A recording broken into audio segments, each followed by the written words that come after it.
Perspective News, where spirituality and hard news coexist. Welcome to Cosmic Perspective News. I am journalist William Kern with my partner, non-dual Kabalistic shaman Timothy Rothschild, and we welcome you to the program. Does humanity want to eradicate itself from the face of the earth? Does humanity on some level want to move on, so to speak, to another context in which it is no longer in these four dimensions? Fresh off our interview last week with Dr. Dennis McKenna, one of the world's leading researchers into the clinical uses of psychedelics, that is the all-encompassing issue of today. Tim, any comments on that question? I mean, I heard, after we did the interview with Dr. McKenna, I heard the interview with Dr. McKenna. This issue is the thing that kind of grabbed me by the jugular. I don't know why. Right. But I wanted to do a show about it. Right. So does humanity have a death in the flesh wish? I mean, that question is so interesting to me because, it exposes it begs the question, what is death? And Tibetans would say that, sleep itself is like 1/60th of death. So what you're really getting into and what you're tapping into is the nature of reality and, the different levels of life and death that we all exist within. So, in a big part, I think what we're going to be tapping into, and a big part of why psychedelics are having the resurgence that they have, is that what we're talking about here is more of an ego death or an ego healing. Well, I was talking about not only an ego death, but but I'm talking about the death or the end of human beings in these four-dimensional bodies. Mm-hmm. If you want to say that's an ego, you want to look at that in the context of ego, it can be done, right, obviously. But I'm talking about it in actual physical terms. Mm-hmm. Are we, we'll go into this as we go on. But the thing about Dennis McKenna, Dr. McKenna, and his brother Terence is their research into the native peoples and the psychedelics that they use suggests that our whole impetus as self-conscious beings comes from using psychedelics. And that the psychedelics may be driving the process of human existence. And the question is, are they driving us to this climax in which we may no longer be in this context? And I'm just asking, is that what we want? Ultimately, is that what we are shooting for? Right. And I don't know the answer, and I'm not saying I favor one outcome or another. I'm just saying, if we are assuming that the mushrooms have the psilocybin, and I don't know where ayahuasca fits in, if that was along the same timeline, but I think Terence McKenna and Dennis talk about psilocybin. Right. And cow patties and, the religions that came out of that. What you're tapping into here, there's a couple different parts that we can dive into. Where on the one hand, what we're looking at is this symbiotic relationship between the human design and the plant kingdom, right? As the whole process unfolds and we co-evolve together. And then the other side, what we have is really what humanity does and what we are these powerful creators, consciously or unconsciously. So the reason why I bring the ego into this is because I so see around the world right now on every level, I see ego creations. I see identification with these external parts of ourselves. And one of the things that these plant medicines do so well is reveal the fact that none of that really matters in the grand scheme of things. So, whether or not we create this reality down the line that becomes something similar to a caterpillar that becomes a butterfly, and the caterpillar definitely. Or like 2010, the Star Child, or whatever you want to say. Exactly. Now, look, I think looking at this, the way I am trying to look at it is a non-egoistic way of looking at it. Because I'm saying, let's divest ourselves of our attachment to being in these bodies and look at this picture. And if we are assuming that psilocybin is driving this process of consciousness that the human race has been, experiencing for some, hundreds of thousands of years. It depends on, who you ask, or, what the timeline is and what the, type of hominid and so on. The point is, we have a question here that I think has to be asked given in the context of current events and the problems that we are creating for ourselves that are coming out of our own consciousness. And now, so I mean, before we get to whether the human race is bringing on, and on some level even intends to do itself in, as a four-dimensional being, I want to talk about how humanity got to this point in the first place. Before we get to whether the human race is bringing on, and on some level even intends to do itself in, as a four-dimensional being, I want to talk about how humanity got to this point in the first place. So last week with Dr. McKenna, we discussed his pioneering work, much of which was done with his brother Terence, researching psychedelics and the origins of human consciousness, or should I say, self-consciousness and self-reflection. Here's how Terence described the origins of how the human experience really began. Now let's listen to that, and then we'll pick it up on the other side. I really believe that we are in a symbiotic relationship with these plants, and that the mushroom, by virtue of being global in its distribution, is probably a major slice relationally of that pie. And in other words, that the peculiar turn that evolution took in our species, the reinforcing of self-reflective consciousness and the reinforcing of linguistic signaling, has to do with the presence in the human diet in that early stage of these mushrooms. It's known that the mushroom, that low amounts of psilocybin, subthreshold doses of psilocybin, increase visual acuity. Well, it isn't hard to figure then that if evolutionary pressure is operating on a hunting species, a pack hunting species, that visual acuity is going to be at a premium. And if small amounts of psilocybin in the food chain increase visual acuity, those animals will be selected and survive.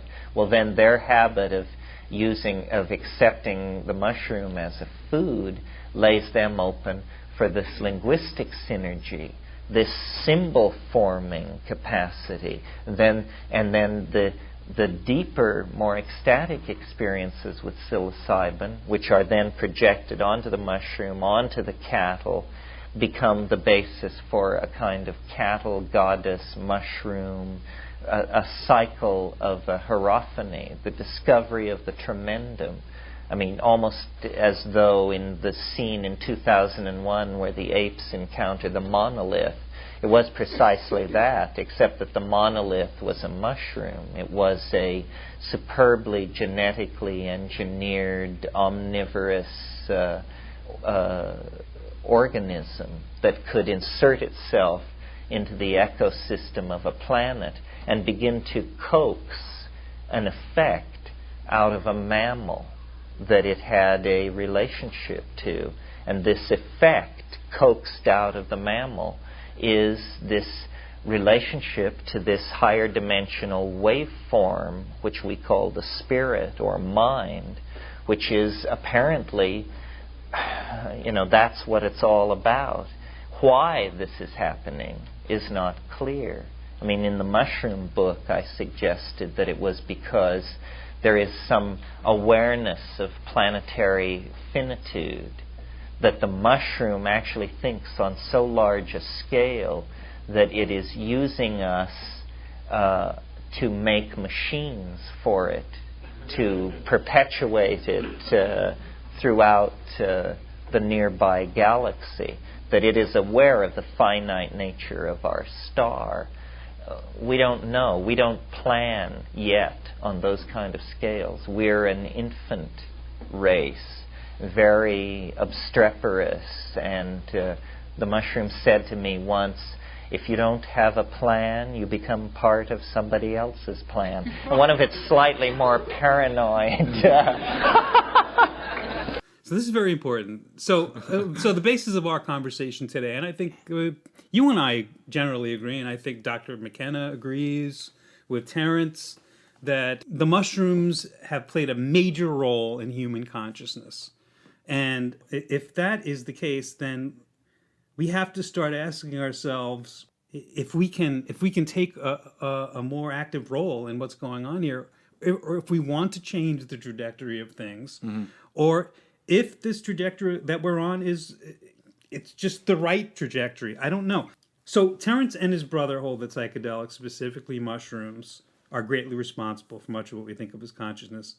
The theory goes that this set humanity on its current trajectory, as I said, which it would appear has a pretty good chance of ending our presence in the current context. Now, before I play another clip of Terence McKenna describing what he thinks is going on here, let's assume that everything we have been discussing since this program began is true. There's a cycle of birth and death, governed by the law of karma, that all human beings have a soul, or in other words, a piece of the infinite embedded within. That the goal of being human is to integrate the lower and higher body so that the spirit guides the animal, drives, and the flesh in general. Again, if all this is true, then the process of integrating the soul into flesh is in danger of failing, unless destroying the only biologically supportive context humanity has ever known is somehow a desirable outcome. Am I off course here, Tim? I mean, what do you think? Well, I think, from the cosmic perspective, from God's viewpoint, it really doesn't matter, right? Because energy is going to roll on. So if, like we said before, in terms of, destiny versus free will, I would say that, so much of this analysis actually really doesn't make much of a difference if we're not able to bring it into the present moment and become conscious and work with it accordingly. Well, look, I'm going to present this theory to Dr. McKenna in a second, and we'll hear the soundbite of his reaction to my assertion here that this could be all part of the plan. And I sense... Dr. McKenna is a scientist. I understand that. But he also, and I too, I may be able to discuss this, by standing aside, but I'm still a human being. I'm invested in being a human being. I'm not just dispensing with the fact that I'm a human being. But the point is, it seems as though everything we do, and everything that's coming out of the human consciousness, everything that we're creating, all the machines and all of the technology and all of the, the ways people are living, they threaten this very sensitive context that humanity has, grown accustomed to over the past a million years or wherever it's been since this, experiment of humanity has been going on. Right. And we are talking about it. I mean, it's a huge issue. People are always talking about it. They just had a conference on the environment in Paris.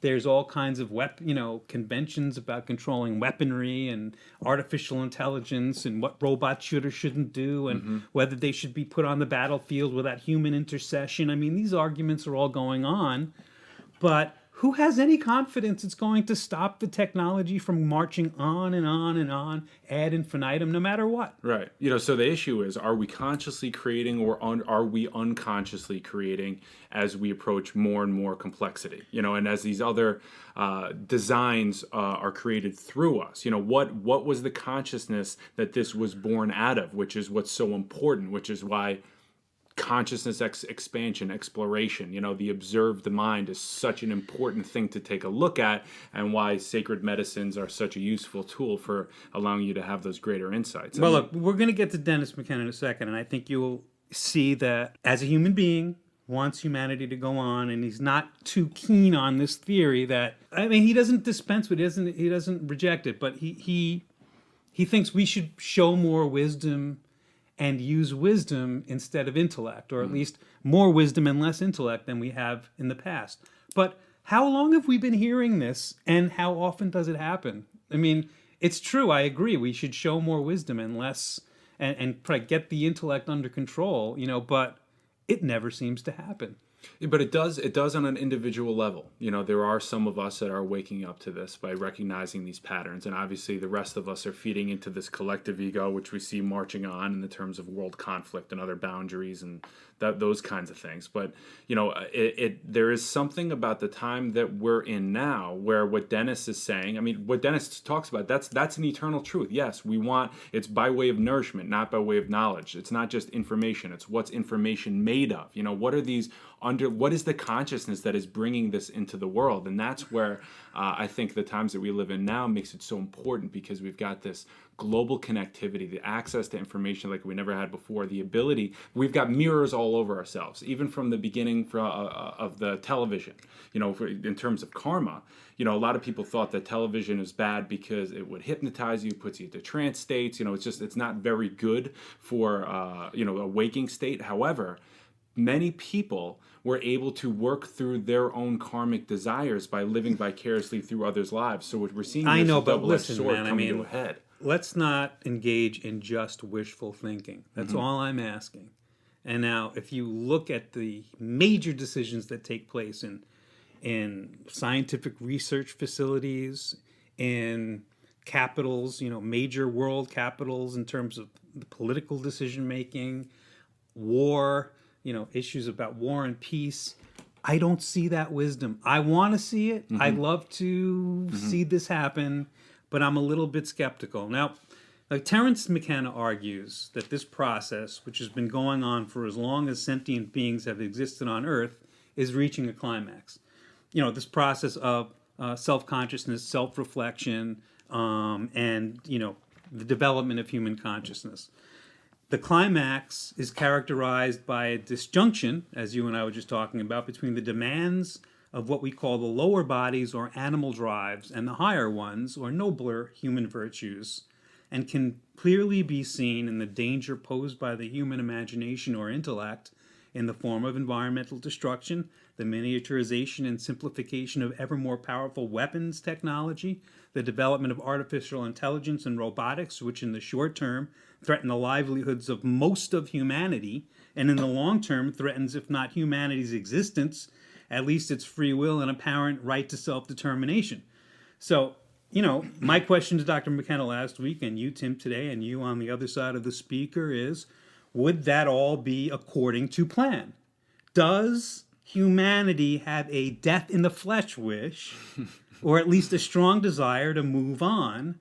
Are we on the cusp of a rebirth or the failure of an experiment millions of years in the making? Those are the two things. Those are the two options. Right.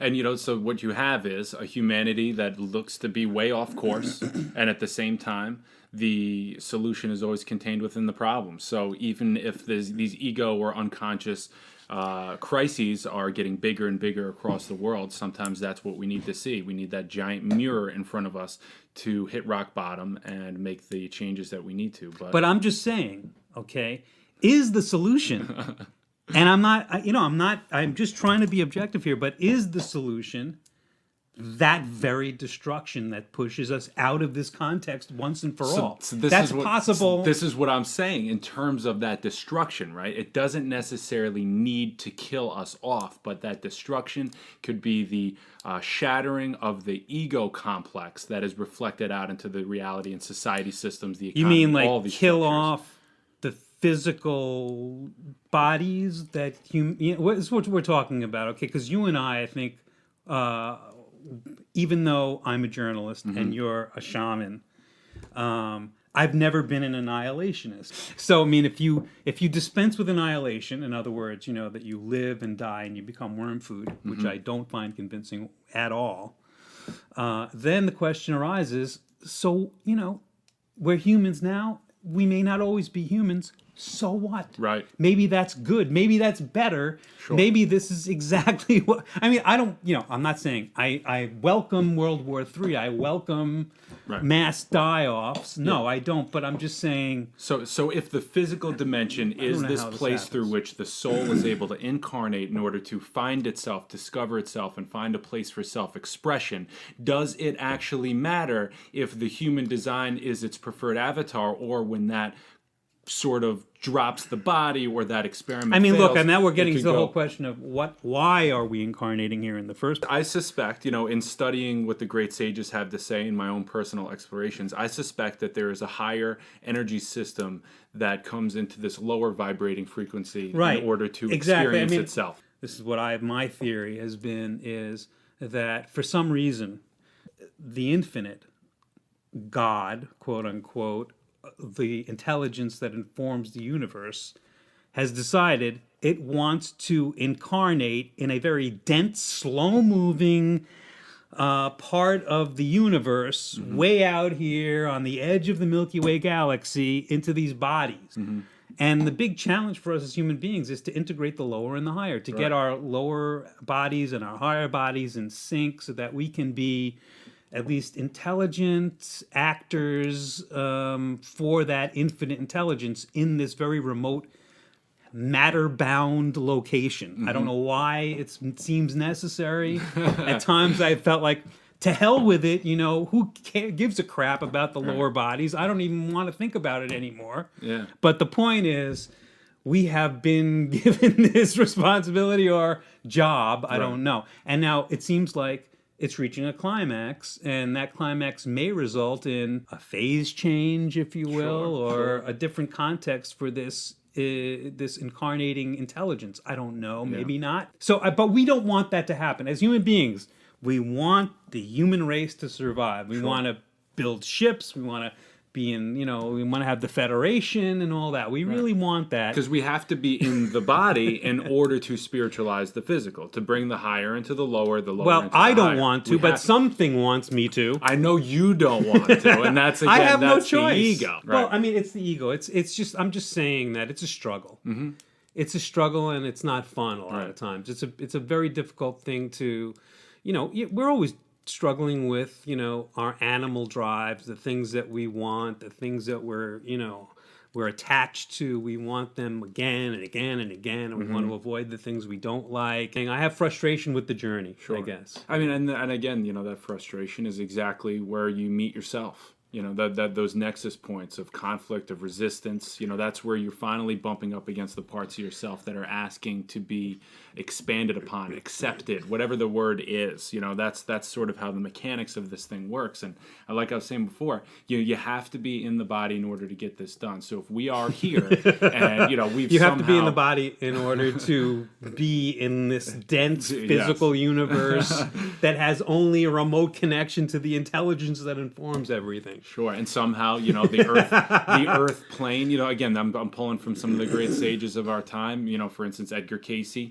He speaks of how the Earth plane has its own frequency and its own consciousness, which resides within a larger, framework of our solar system's consciousness. And here we are, incarnating into this really beautiful human design, which apparently has the ability to know itself and therefore come into alignment with the very same energy, creative and spiritual systems that are embodied in literally everything else. We have this amazing opportunity if we are able to accept the circumstances that we have, consciously or unconsciously, created for ourselves. Well, I mean, I'll buy that. The body is an amazing thing, but in a way, it's like making a virtue out of necessity to me. I mean, here we are. If what we're saying is correct, or at least nearly correct, that we have a piece of the infinite, embedded within these bodies here, and it is, for whatever reason, good, bad, or indifferent. So, okay. So I'm going to blow everybody's mind now. By the way, I'm interviewing Tim about what a shaman is in our next episode, and I think you might want to tune into that. So this is Terence McKenna discussing the transcendental object, which is what he said is at the end of time, and which we are right now in the heart of, or staring right into the face of. And remember, this is information he said comes directly from the psilocybin, which, it is said, if you ask, will communicate with you directly. And I've done psilocybin. I've never gone through the exercise of asking it to communicate with me. I understand that you have and others have, and Dr. McKenna last week said that this is how it behaves. So it is an 8-minute clip, and I bade you pay attention. We are initiating a kind of crisis with the planet. It is in the same way that a fetus will become septic if it is carried too far beyond term. There is a crisis now in the Gaia human system. The two must be parted. And the transcendental object is this knitting together of the organic intent of the planet to somehow expel us from the planetary environment.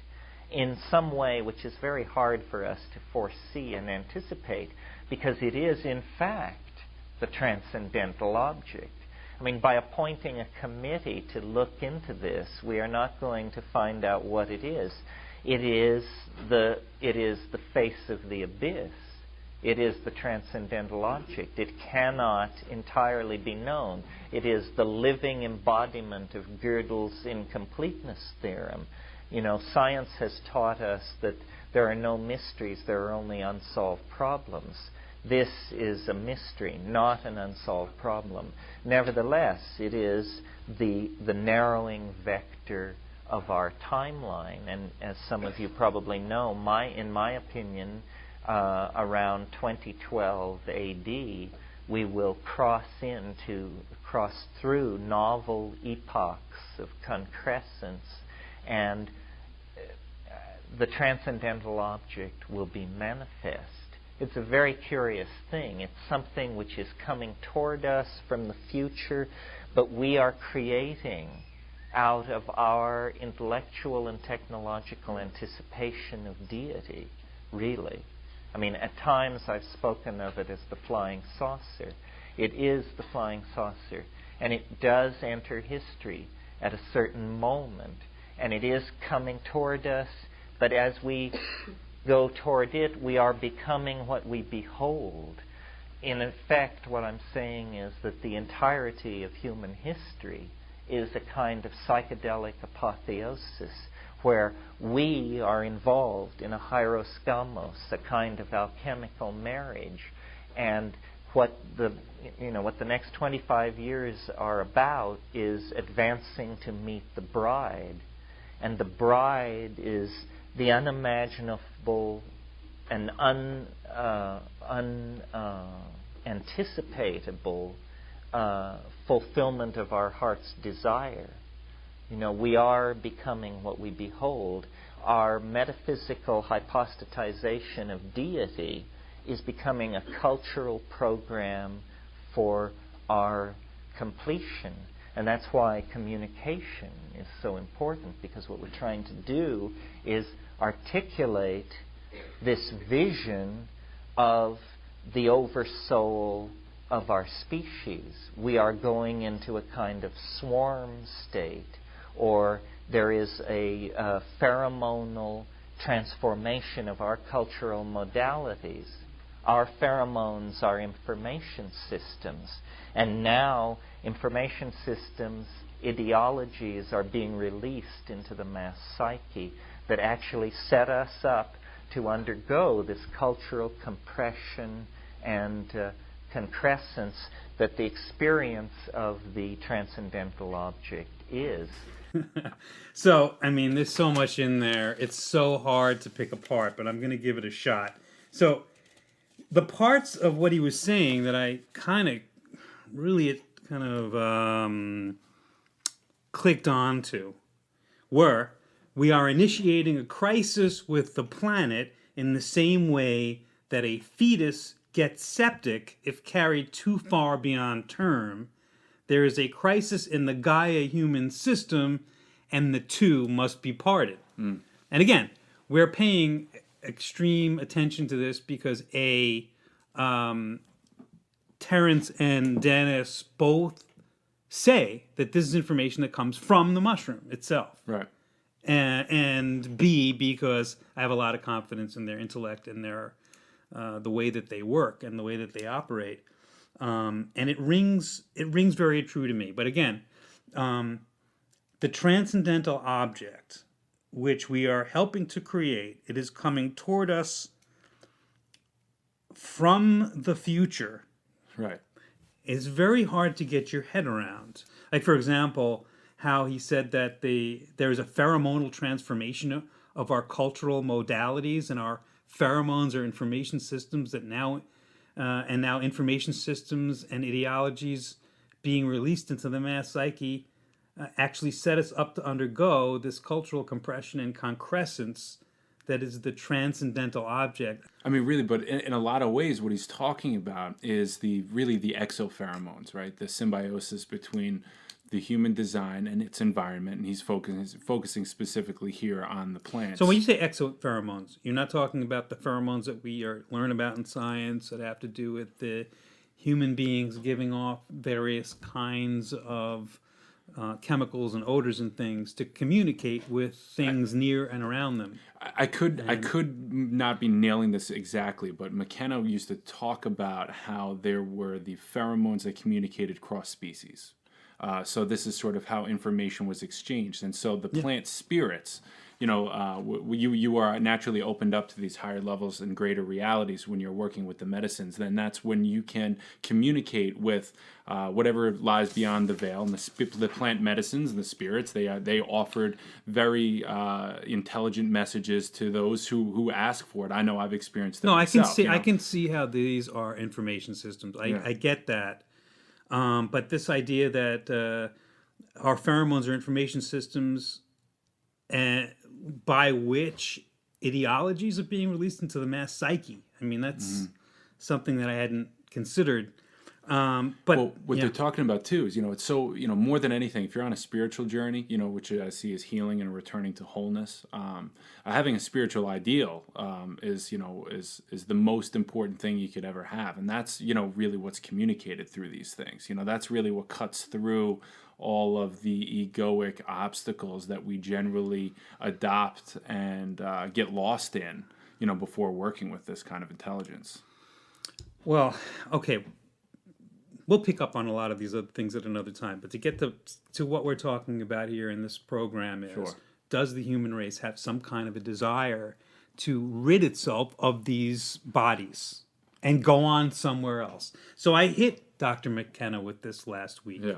I raised the issue of whether the human race wants to move out of life in 4 dimensions, and whether that is what is happening when it comes to all the threats to physical existence coming out of the human imagination.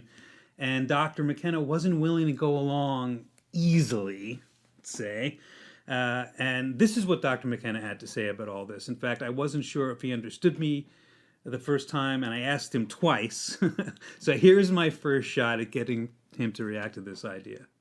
I have said to Tim during our program on a number of occasions, the human imagination is so dangerous to the environment and the space that we live in that it's almost as though we're not supposed to survive in this environment. We actually want to, bring on a situation where we cannot exist in this reality. Well, it may be that's part of the program, is that we have to, in order to be sort of moved out of our comfort zone, we have to make our zone uncomfortable so that we don't have much choice, right? But if you do it too rapidly and too thoughtlessly, you create a situation where, you can't move out of the comfort zone, nor can you stay in the comfort zone because it's not compatible with life. So I don't disagree necessarily with what Terence says about where we're going.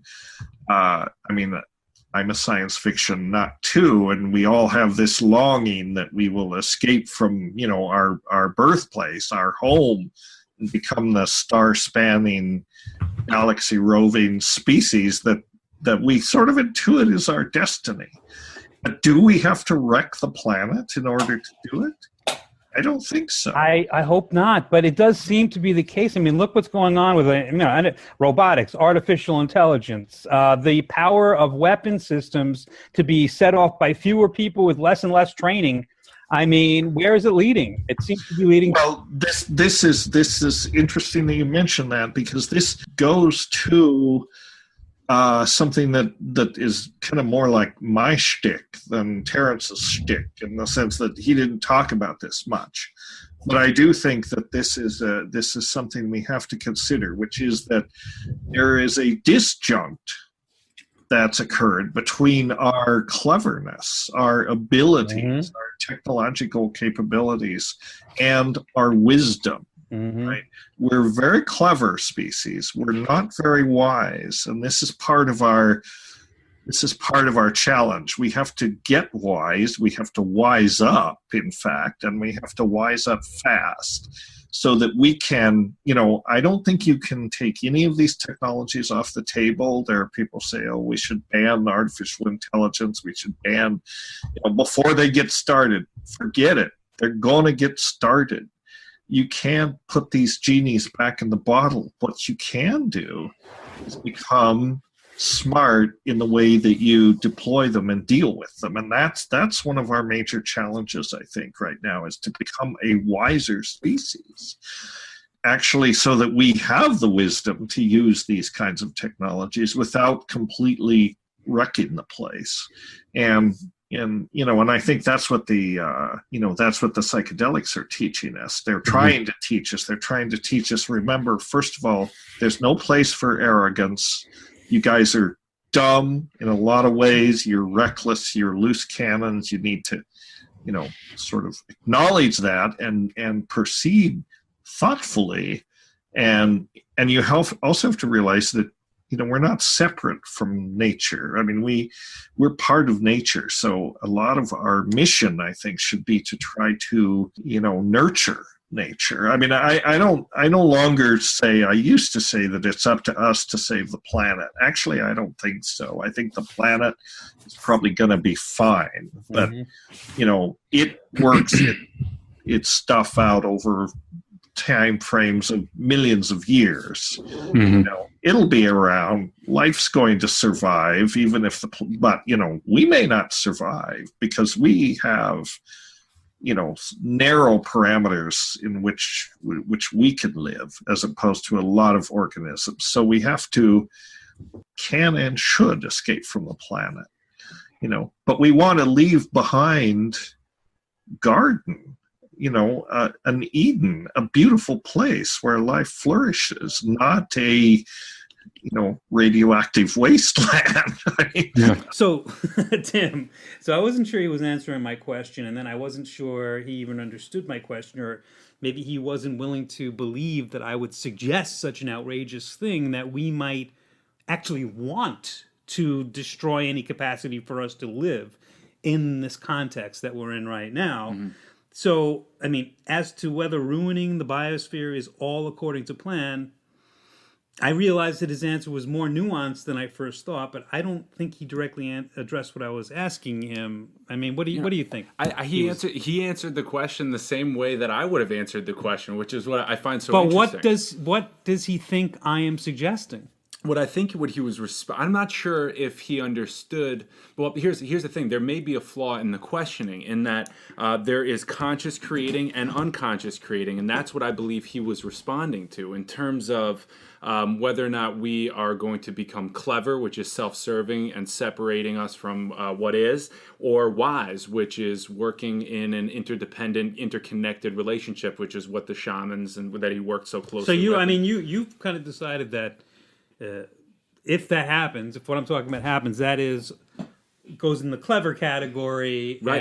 It is not really the desirable outcome in your mind. If you are conscious, you are not going to be seeking that sort of annihilation. If you are aware of the greater reality. I mean, I suppose if we moved on to the next context in a not a destructive way, but in a creative and beautiful way, right, then you would probably say, that's more in keeping with a desirable outcome. Sure, yeah. Well, look, I tried again because I didn't think he understood my question or didn't quite answer it. So this is my second attempt at getting him to answer that question. So let's listen to that. But Dr. McKenna, let me ask you something. You're a scientist, and I understand that, but isn't it possible, and doesn't all of this research suggest that there's something much more profound going on than life in the flesh that we are all hooked on because we're alive in the flesh, and that maybe there's a much bigger game going on than whether or not the human race survives in its current form?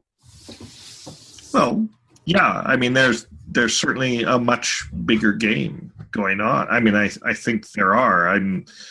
But you have to be have to be a little careful, I think, about putting all your eggs in some future basket, right? I mean, this is a shell game that religion foists upon us. Well, no, I'm just spitballing here, just to bring it in as part of the conversation, because I always think that we oversimplify the situation, and I think that we want the human race to survive simply because we're human, we're alive now, and because we're human, we see the virtues, whatever they may be. But actually, if the human race didn't survive in, the 4 dimensions we're in right now, maybe that's not such a bad thing. Maybe that's part of the plan. Maybe that's part of our plan. I'm not saying I'm trying to make that happen. But yeah. Well, maybe it is part of the plan. It's entirely possible that it is part of the plan. But since we're human, and we're here now, it's not our plan. We kind of like it that way. We seem to like the idea of being able to, survive. And there's no reason why we can't. And we can still go through all of these evolutionary and existential transitions. I mean, I do think that we're at the threshold of something. I don't know if, it was the transcendental object at the end of time. I think there was maybe too much emphasis on that. The idea that we're going through some kind of a singularity, a bottleneck of some kind is certainly seems to be what's happening. So Tim, he seemed to think I meant that since I was suggesting humanity desires to end itself as a 4-dimensional being, that I was suggesting we should all live carelessly and do whatever we wanted to, recklessly and irresponsibly, and that wasn't it at all. I was suggesting that there is no comfort zone in 4 dimensions, and that on some level, humanity doesn't want to live. I say humanity, whatever is inhabiting these bodies, doesn't want to live under the constraint of 4 dimensions, and that this crisis is an expression of that. Yes, and I'll say again, what you're tapping into specifically is the unhealed parts of the ego that resist what is, that have not yet accepted the situation that they're in, so they will consciously or unconsciously create situations. Tim, even if crises. I accept it, let's set ego aside. I say I accept it. I mean, I do accept that we are here. I do accept that these processes are going on and that we're always struggling to integrate ourselves, all of ourselves, despite the internal arguments and disputes that go on day and night. I accept that. I'm not dispensing with it. I'm thinking about it every day and working on it all the time. But I'm just saying that does the evidence, what we have of all of human history and human behavior that we can observe every single day, does it suggest that, yes, I mean, one is this multi-million year process, experiment, whatever it is, might be headed toward a catastrophe or a failure, or the other would be that this is something that isn't as bad as it seems to us right now, sitting here discussing, this potential change in context. I'm not aware of my ego being the issue here. Yeah. Well, I'm not saying yours specifically. I guess what I'm talking about is how, when you say that, when McKenna talks about how we need the wisdom right now, instead of being so clever, and that, you're saying that over the years and the millennia of this process. I mean, how many times have I changed. heard that before? Right. Exactly. Since the A-bomb, or which is which is a part of the paradox of what we're living into. When we ask him about the game, is it a part of the plan? There is a plan, but there also isn't a plan. The plan is the process itself, and as the collective, I'm going to try not to say the word ego, but as the collective unhealed parts of the human are roll on, there are individuals who are awakening. There are these points, which is these singularities, these bottlenecks, where we are able to see ourselves at a greater capacity Oftentimes, hopefully not, it has to be a crisis or a rock bottom that we hit. But along the way, there are these jumps in evolution. And McKenna does specifically point to the mushroom a few 100,000 years ago as one of those jumps. And now it may be some sort of a technological singularity or some other crisis where the resurgence of the plants, or all of it. You know, it may not just be one thing this time. There's so many different narratives and stories. But what I'm talking about here is that, yes, this has always happened before, and yes, it's happening now. And I actually don't think that that's a problem. I think that the plan is the process itself and bringing consciousness into the situations that we have right now. Well, I mean, nothing would please me more than, you know, to see the human race act with more wisdom and more restraint and, you know, less out of control intellectual pursuits. Because it really does seem to be, if we can do it, we'll do it. There seems to be very little, we can do this, but maybe we should, you know, think again. Maybe we should restrain ourselves. Maybe we should, you know, I don't see that, but I hope it happens. I want to say right here and now that, you know, I'm not calling for an end to this context. I'm just saying, you know, it's an issue. So in the next show, I'm going to interview you about being a shaman, because it did occur to me that I don't think a lot of people have any idea what that means. Sure. And that's going to be very interesting. Now, you and I have been talking about psychedelics and psilocybin quite a bit. And of course, these substances are not legal at the moment. And I don't want to be seen as, you know, being a lawbreaker or anything, just because I think it's a stupid law that makes no sense and hinders the expansion of human consciousness. So, but now there has always been this, there seems to be a cloud around how much of these things you're supposed to use. And I had this clip of Terence McKenna discussing, you know, how much you're supposed to consume when you're using psilocybin. And I thought, as an end to this show, we would play Terence explaining to people how much psilocybin they ought to use when they are interested in a dedicated dose. So let's listen to that, and then we will bid you farewell until next week. I hasten to add that you shouldn't do too much. You should never do more than about 6 or 7 grams of mushrooms. I say that because I keep hearing stories about people who think going deeply means doing a lot, and they do amounts which stand my hair on end. I mean, in the past month, traveling around, I've heard stories where I just say, you know, and people are crazy, you know, say, I couldn't remember whether you said 5 grams or 5 ounces.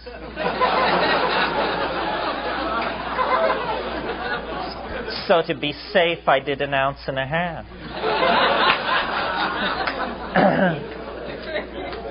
You know, I mean, it's important to it's important to get there, granted, but it's important to come back.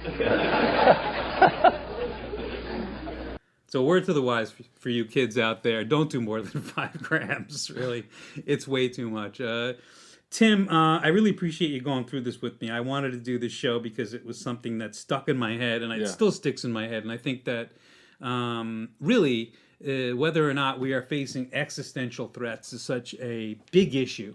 I thought we should try and kind of take this and run with it. So I'm glad that we did. Yeah, me too. You know, and I think, you know, the biggest takeaway in exploring something like this for me is that it always comes down to each person's individual journey. You know, a lot of the analysis that we do here, in which, you know, for some reason, I don't know why, I kept focusing on the ego for this one.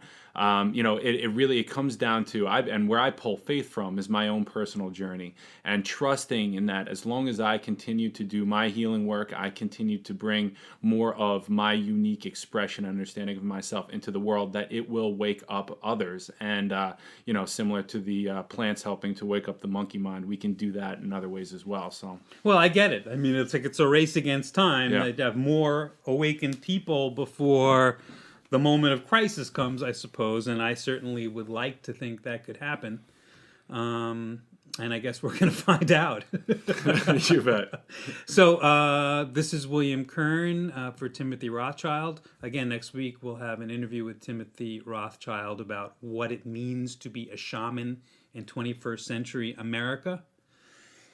This is William Kern, And Timothy, any final words?